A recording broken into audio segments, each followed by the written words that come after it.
In 2025, an 80-year-old artist prepared to sell a single piece of paper to the highest bidder. The envelope contained the solution to one of history's most famous unsolved codes, and it was expected to fetch nearly $1 million on the auction block. But just weeks before the gavel could drop, two journalists stumbled upon the exact same solution.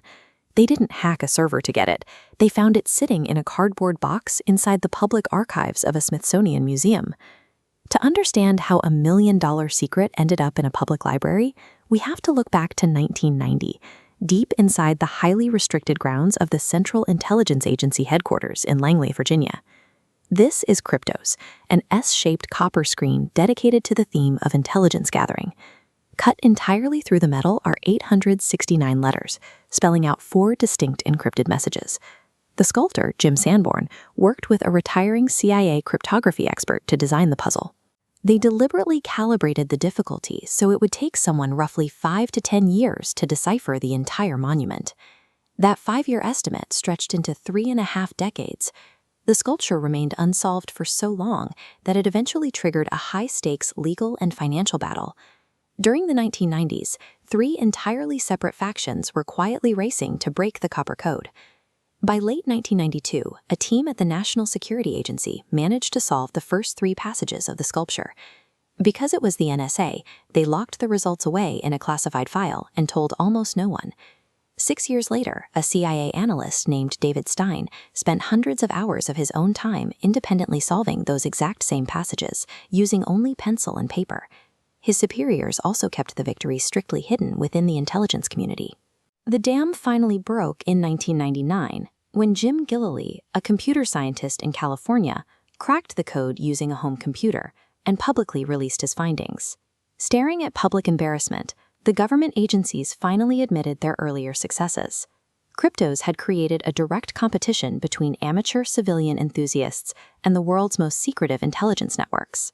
The decrypted text from those first 2 sections read like a Cold War spy novel. It included exact geographic coordinates pointing to a location 174 feet away from the sculpture, ending with a note that the location was known to only WW.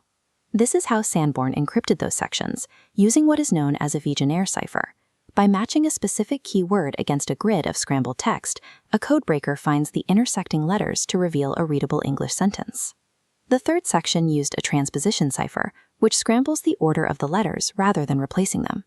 Once decoded, it revealed a paraphrased quote describing the exact moment archaeologist Howard Carter first looked into the hidden tomb of King Tutankhamun in 1922. But the revealed English text was strange. The word illusion was misspelled with a Q. Later on, solvers realized a missing S in the metal ciphertext completely altered the geographic coordinates. These tiny anomalies drive cryptanalysts mad. Every typo could be a deliberate piece of the system for the final section, or it could simply be a careless mistake made with a jigsaw in an art studio. That brings us to the 4th and final section of the sculpture, known as K4. It consists of only 97 letters, yet it has successfully repelled every attack from both human codebreakers and modern supercomputers for decades. Over the years, Sanborn personally released fragments of the solved text to give the public a starting point. He confirmed that specific clusters of ciphertext actually translated to the words Berlin, clock, northeast, and east. Having exact chunks of confirmed text usually allows codebreakers to reverse engineer an entire cipher, but the K4 wall held firm. The global community remained completely stumped, setting the stage for Sanborn's drastic decision. In 2025, Jim Sanborn wrote that he no longer had the physical, mental, or financial resources to manage the sculpture's secrets. After 35 years of handling the mystery, he decided to auction off the K4 solution and its original physical prototypes.